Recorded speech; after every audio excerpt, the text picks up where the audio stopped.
তার পরম শত্রু স্বীকার করতো যে জিয়া রহমান এর মধ্যে নেতৃত্বের সমস্ত গুণাবলীগুলো ছিল, যার সঙ্গে বাংলাদেশের নাম ওতপ্রোতভাবে জড়িয়ে আছে আমাদের শহীদ প্রেসিডেন্ট জিয়াউর রহমান বীর উত্তমের ৪৫তম শাহাদাত বার্ষিকীতে বিএনপি আয়োজিত আজকের এই আলোচনা সভার সম্মানিত প্রধান অতিথি, যিনি আগে রিজভী সাহেব বলেছে যে বিশেষণ পছন্দ করেন না, বিশেষণ দেব না, শুধু একটি কথা বলতে চাই যে যার প্রতি আস্থা রেখে বাংলাদেশের মানুষ নতুন করে জেগে উঠবার স্বপ্ন দেখছে না, শুধু তারা কাজ করতে শুরু করেছে, আমাদের সেই নেতা, আমাদের মাননীয় প্রধানমন্ত্রী তারেক রহমান, জাতীয় স্থায়ী কমিটির সম্মানিত সদস্যবৃন্দ,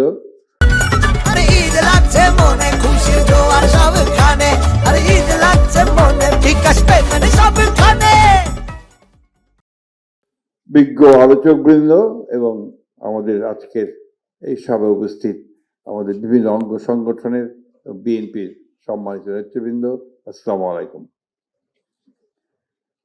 জিয়াউর রহমান এবং বাংলাদেশ এই দুটো অবিচ্ছেদ্য, একে আলাদা করা যায় না। কারণ জিয়াউর রহমানের ঘোষণার মধ্যে দিয়ে যে বাংলাদেশের মুক্তিযুদ্ধের সূচনা হয়েছিল, সেই মুক্তিযুদ্ধের মধ্য দিয়ে বাংলাদেশ একটা নতুন রাষ্ট্র হিসাবে একটা অস্তিত্ব লাভ করেছিল এবং তার পরবর্তীতে শহীদ প্রেসিডেন্ট জিয়াউর রহমানের তার প্রতি জনগণের যে আস্থা, সেই আস্থার প্রকাশ হিসেবে দেশের মানুষ যখন নতুন নেতৃত্ব খুঁজছিল, তখন একটি সিপাহী জনতার বিপ্লবের মধ্য দিয়ে তাকে আবার দায়িত্ব দিয়েছিল দেশ পুনর্গঠনের। প্রথমটি ছিল দেশের স্বাধীনতার, দ্বিতীয়টি হচ্ছে দেশকে বিনির্মাণের। এবং এটা একটা অলৌকিক ঘটনা বলা যেতে পারে যে প্রতিটি মুহূর্তেই বিএনপির সবচেয়ে সংকটময় মুহূর্তগুলোতে এই মানুষটি সামনে এসেছে। যখনই মানুষ কিংকর্তব্য বিমূঢ় হয়েছে ৭১ সালে, যখন দিশেহারা, তখন ওই মেজর জিয়া বলছি, অক্ষত মেজর, তার কথা কিন্তু গোটা জাতিকে জাগিয়ে তুলেছে। আবার ঠিক ৭৫ সালে যেন একই অবস্থা, তখন কিন্তু আবার তখন মেজর জেনারেল জিয়া বলছি আবার জাতিকে জাগিয়ে তুলেছে, ঐক্যবদ্ধ করেছে, সামনের দিকে এগিয়ে যাওয়ার কাজ শুরু করেছে। আমি প্রেসিডেন্ট শহীদ জিয়া রহমানের যে কয়েকটা বিষয়ে অত্যন্ত উল্লেখযোগ্য মনে হয় আমার, তার মধ্যে প্রথমটি হচ্ছে যেটা হচ্ছে তিনি বাংলাদেশি জাতিকে একটা নতুন পরিচয় দিয়েছিলেন, একটা আইডেন্টিটি দিয়েছিলেন বাংলাদেশি জাতীয়তাবাদের মধ্য দিয়ে, যে বাংলাদেশ জাতি যে অন্যান্য জাতির সঙ্গে এক নয়, বা বাংলাদেশ যে অন্যান্য ভূখণ্ডের সঙ্গে এক নয়, ভাষা এক হলেও সেই পরিচিতিটা তিনি দিয়েছিলেন বাংলাদেশের জাতীয়তাবাদের মধ্য দিয়ে। পরবর্তীকালে বাংলাদেশ জাতি যে সামনে এগিয়ে যেতে পারে সঠিক নেতৃত্ব দিলে, সেটা তিনি প্রমাণ করেছিলেন। ১৯৭১ থেকে ৭৫ ছিল একটা বিভীষিকাময় সময়, একটা দুঃসময়। স্বাধীনতা যেন ব্যর্থ হয়ে গেল, এই কথা মনে হচ্ছিল প্রতি মুহূর্তে এই আওয়ামী লীগের দুঃশাসনে। সেই জাতিকে, সেই তলাবিহীন ঝুড়িকে আবার টেনে তোলা উপরে এবং সেখানে একটা সমৃদ্ধির দিকে এগিয়ে নিয়ে যাওয়া, সম্ভাবনার দিকে এগিয়ে যাওয়া, এটা জিয়াউর রহমান সাহেব তার নেতৃত্ব দিয়ে প্রমাণ করেছিলেন, জাতিকে ঐক্যবদ্ধ করে।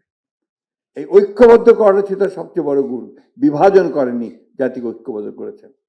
যে কারণে তিনি যে প্রথম যে ক্যাবিনেট তিনি তৈরি করেছিলেন রাষ্ট্রপতি দায়িত্বে এসে, এটাকে বলা হয় যে সর্বকালের সর্বশ্রেষ্ঠ ক্যাবিনেট। বাংলাদেশের সবচেয়ে ভালো মানুষগুলোকে নিয়ে তিনি ক্যাবিনেট তৈরি করেছিলেন এবং যে কারণে ভিতটা রচনা করেছিলেন। আজকাল একটা রাজনৈতিক শক্তি, কয়েকটা রাজনৈতিক শক্তি খুব করার জোর দিয়ে বলে সংস্কার সংস্কার সংস্কার। আমরা নাকি সংস্কারে বিশ্বাস করি না, সংস্কার করছি না। আমি বারবার যে কথাটা বলি, সংস্কারের জন্ম তো বিএনপি দিয়েছে। শহীদ প্রেসিডেন্ট জিয়াউর রহমান তিনি একদলীয় শাসন ব্যবস্থা থেকে বহুদলীয় গণতন্ত্রে নিয়ে এসেছেন। এটা একটা মেজর সংস্কার ছিল, একটা মৌলিক পরিবর্তন। এই পরিবর্তনটা তিনি করেছিলেন। মিডিয়া, গণমাধ্যমের স্বাধীনতা নিশ্চিত করেছিলেন, বিচার বিভাগের স্বাধীনতাকে নিশ্চিত করেছিলেন, প্রতিষ্ঠানগুলো গড়ে তুলতে চেয়েছিলেন গণতান্ত্রিক প্রতিষ্ঠান। এই বিষয়টা খুব জরুরি এবং এটাই হচ্ছে একটা রাষ্ট্রকে একটা গণতান্ত্রিক রাষ্ট্রকে গড়ে ওঠে শুধু তার প্রতিষ্ঠান নির্মাণের মধ্য দিয়ে, এবং সেটাই প্রেসিডেন্ট জিয়া রহমান সাহেব তার কাজ শুরু করেছিলেন এবং অনেক দূর এগিয়ে গিয়েছিলেন। এই অল্প কথায়, বিশেষ করে যখন প্রধানমন্ত্রীর বক্তব্য অপেক্ষা করছে, সেখানে আর কথা বলার সুযোগ খুব কম। শুধু এইটুকু বলতে চাই যে শহীদ প্রেসিডেন্ট জিয়া রহমান সাহেব আমাদের সামনে সেই আলোকবর্তিকার মতো, যার দিকে তাকিয়ে আমরা সামনের দিকে এগোবো। প্রতিটি ক্ষেত্রে, রাষ্ট্রের এমন কোনো ক্ষেত্র ছিল না যে ক্ষেত্রে তার হাত পড়েনি। আপনি কৃষিতে খাল খননের কথা তোমরা সবাই জানি, কিন্তু আপনি যদি গবেষণার দিকে যান, বাংলাদেশের গবেষণা প্রতিষ্ঠানগুলোর দিকে যাবেন, দেখবেন প্রত্যেকটাতে শহীদ প্রেসিডেন্ট জিয়া রহমানের নাম খোদাই করা আছে। অর্থাৎ শুরু করেছেন তিনি গবেষণা দিয়ে।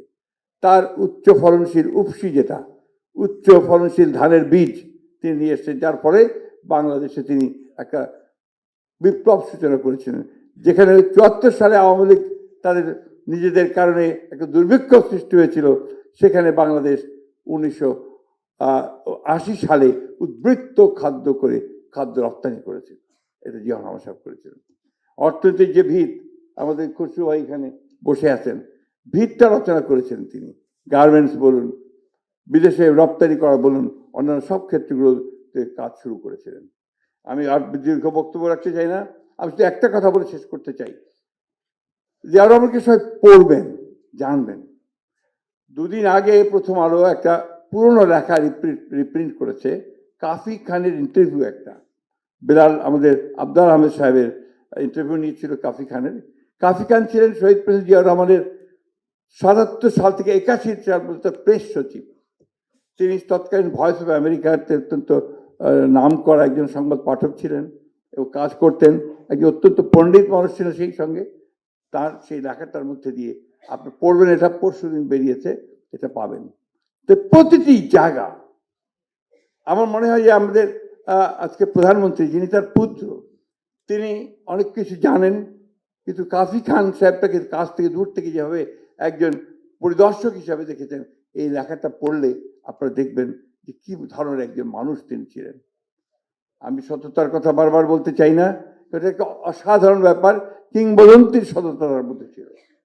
এবং তার মধ্যে যে রাষ্ট্রনায়কোচিত যে ব্যাপারটা ছিল, এটা ছিল অসাধারণ।